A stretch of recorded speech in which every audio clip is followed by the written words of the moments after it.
నిజం చెబుతావా? అడుగుతాది నీకు కాక మరెవరికి చెప్తాను?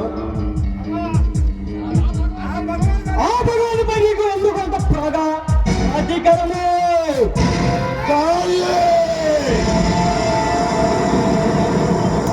ఆ విషయం నన్ను అడుగుతూ ఆ విషయం నన్ను అడిగితే మంది అగ్నిచారులు వాడిని ఆహుతి చేయాలి.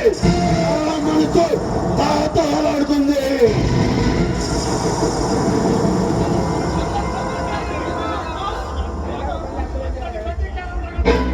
అంతటి ప్రతికారం తగలడానికి ఏమిటి బాబా నీకు అంత కోపం?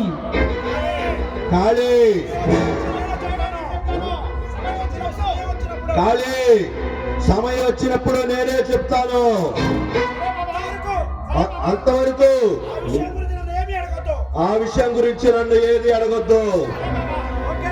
సరే బాబా, నీ మనసుని బాధపెట్టిన విషయం అయితే నేను ఎప్పటికీ అడగను. ఇప్పుడు నా కర్తవ్యం ఏమిటి? కానీ ఆ భగవాన్ గారు ఢిల్లీ నుంచి వచ్చేసరికి వాడి కాలు అడ్డంగా నరికి వాడిని ప్రాణాలతో పట్టి బంధించి ఆ దగ్గర కాళ్ళ దగ్గర పడేటివి నీ కర్తవ్యం.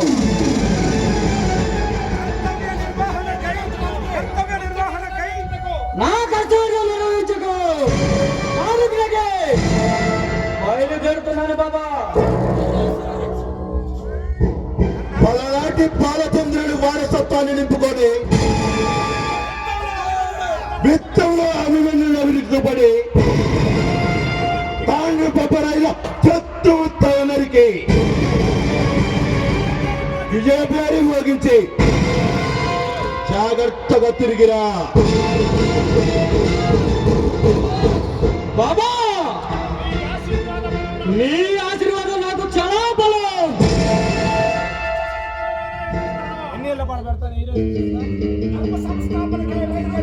ధర్మ సంస్థాపనగా బయలుదేరుతున్నా ఈ బాబా ఆశీస్సులు నీకు ఎల్లప్పుడూ ఉంటాయి. కానీ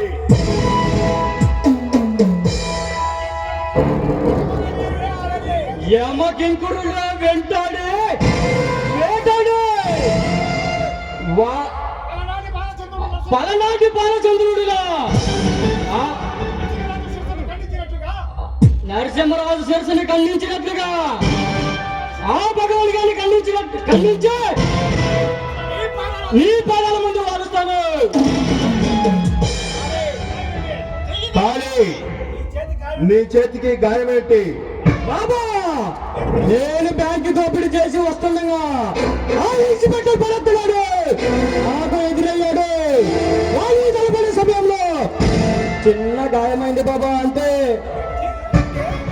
ఏమిటి? ఆ ఇన్స్పెక్టర్ భర్త కుమార్ గారు నీ తట్టు తగిలాడా?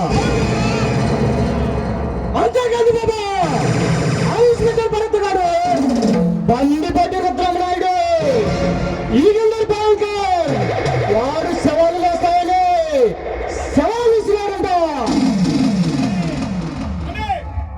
కానీ ఓ ఇన్స్పెక్టర్ మనమేమిటో మన పోలేమిటో వాడికి ఒక్కసారి రుచి చూపించుకోవాలి.